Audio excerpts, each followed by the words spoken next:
अस्सलाम वालेकुम dear virtual university of Pakistan fellows, कैसे हैं आप? उम्मीद है कि आप सब खैरियत से होंगे। आज की वीडियो जो है वो MTH 641 असाइनमेंट नंबर 2 सोल्यूशन की है, तो जिसमें हम इसका टोटल जो है वो सोल्यूशन डिस्कस करते हैं। अगर कहीं भी कोई मसला हो तो आप कमेंट बॉक्स में पूछ सकते हैं, इंशाल्लाह आपका वो मसला सोल्यूशन जो है वो कर दिया जाएगा, हल कर दिया जाएगा उसको। तो चलते हैं जी, हमारे पास पहला सवाल है जी, find the null space of the operator. तो ऐसे तमाम स्टूडेंट्स, ऐसे तमाम व्यूवर्स जो हमारे चैनल पे नए हैं वो इसको लाजमी सब्सक्राइब कर लीजिएगा, शेयर कीजिएगा। उसके बाद इसके जो है ना वो बेल आइकन उसको जरूर प्रेस कीजिएगा ताकि नेक्स्ट असाइनमेंट की वीडियो जो भी हो वो आप तक जो है वो लाजमी पहुंच सके। तो चलें जी, आगे हम इसको डिस्कस करते हैं। Let denote the given operator as S. हम इसको जो है ना वो एस के साथ जो है वो डिनोट कर लेते हैं। To find the null space we need to solve the operator S x is equal to 0 where S is a vector in R square। अब हमारे पास we have the following system of the equations 2x minus 3y plus 4z is equal to 0। यानी जो हमें equation दी गई होंगी हमारे पास ये वाली है। उसके बाद x minus 5z is equal to 0। we can solve the equations। अब इसको आपने सॉल्व करना है इक्वेशंस को। r2 is equal to r2 minus 2r1। ये हमारे पास जो है वो यही था। तो अब हमारे पास जो न्यू इक्वेशंस बनेगी वो हमारे पास बनेगी 2x minus 3y plus 4z is equal to 0, 0x plus 6y minus 3z। उसके बाद now let express the following of the equations in term of variable x and y and z। अब x, y और z की term में जो है वो आपने इस्तेमाल करना था। हमारे पास 2x minus 3y plus 4z वैसे का वैसे ही, 6y minus 3z is equal to 0। तो अब आपने क्या करना है, form the second equation two say that. अब आपने जो है वो माइनस की वैल्यू दूसरी तरफ थी, इस तरफ जाके प्लस की हो जाएगी, तो 6y is equal to 3z हो जाएगा। तो implies y is equal to 0। अब y की जगह 0 पुट करना है, तो हमारे पास जो है वो 2x plus 4z is equal to 0। यानी कि अब आपने y की जगह 0 जो है वो पुट किया था, तो अब आपके पास ये वाली इक्वेशन जो है वो ये बन जाएगी। और x is equal to minus 2z आपके पास आ जाएगा। 2 इधर मल्टीप्लाई हो रहा है, दूसरी तरफ जाके डिवाइड होगा। So the solution of the system of the equations x is equal to minus 2z, y is equal to 0। और आपके पास जो है वो so the solution of the system ये वाला आ गया। उसके बाद अब आपके इसकी जो है ना वो वेक्टर फॉर्म बनाएंगे, तो वो minus 2z 0 एंड z हमारे पास जो है वो इसकी आ जाएगी।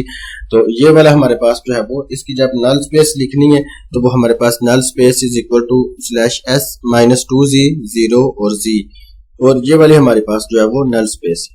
तो क्वेश्चन नंबर 2 की तरफ हम देखें तो find the dual basis of the normal subspace x where basis of x are 2 0 minus 2 3 1 6 0 4 minus 5। Hence evaluate it at 1 5 2 belongs to x। यानी कि इसको जो है वो बिलोंग टू x जो है वो करता है। तो अब हमारे पास जो है ना वो अगर इसकी आपने करनी है to find the basis of normal space s we need to determine a basis for all the dual spaces x। The dual space x consists of all linear functions। तो चलें ये आप जरा देख लीजिएगा। तो हम given a basis x of b v1 v2 v3, यानी कि अब इसको v1 v2 का जो है वो हमने नाम दे लिए सबको।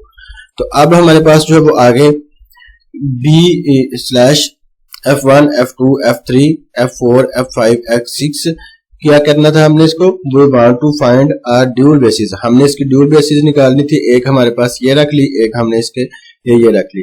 तो f1 अब अगर हमने निकालना है तो f1 के लिए हम क्या होगा जी, v1 v2 v3 is equal to 1। क्या होगा इसको 1 के equal. And f1 is equal to v4 v5 v6 is equal to f1 v7 v8 v9 is equal to 0। यानी कि अब v1 2 3 जो है इसको 1 और बाकी जितने भी हैं वो सारे हमारे पास 0। तो f1 f2 जो है वो v1 v2 v3 is equal to 1।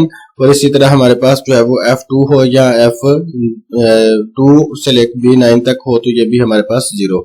f3 जो है वो हमारे पास v1 2 3 जो है वो हमारे पास 1 हो जाएगा और दूसरे जो हमारे पास 0 आ जाएंगे। अब यहाँ हमारे पास जो है ना in the cases of the given basis of x is equal to b, ये वाली हमारे बेसिस दी गई थी। तो let's solve the dual basis for f1। f1 जो है अब देखें जी 2 0 minus 2 इज इक्वल टू हमारे पास यहाँ 1 हो जाएगा। अब दूसरी जो हमारे पास वैल्यू थी f1 इज इक्वल टू 3 1 6, ये वाली वैल्यूज ये भी 0 के इक्वल, और f1 जो है वो 0 4 5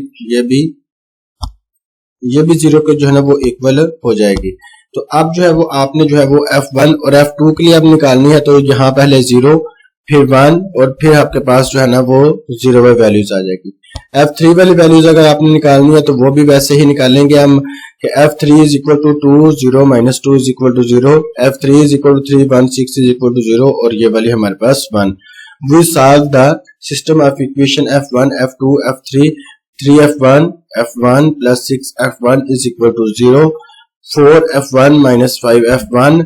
अब इनको जो है वो आपने क्या करना है, simplify, 0 is equal to 1 it is not possible, तो 10f1 is equal to 0, f1 is equal to हमारे पास 0 आ जाएगा हमारे पास।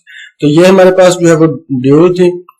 तो from the equation x is equal to 0 is equal to 1 which is not possible, this indicate the system of equations has no solution, therefore there are no functional in the dual basis that satisfy required condition. Since there is no dual basis for the given basis, we cannot evaluate it any vector of x. तो ये आपकी MTI 641 assignment number 2 solution थी। आप इसको देख लीजिएगा, कहीं से कोई मसला हो तो कमेंट बॉक्स में पूछ सकेंगे। इंशाल्लाह मिलेंगे नेक्स्ट वीडियो के साथ, उस तक वक्त तक लिए खुदा हाफिज।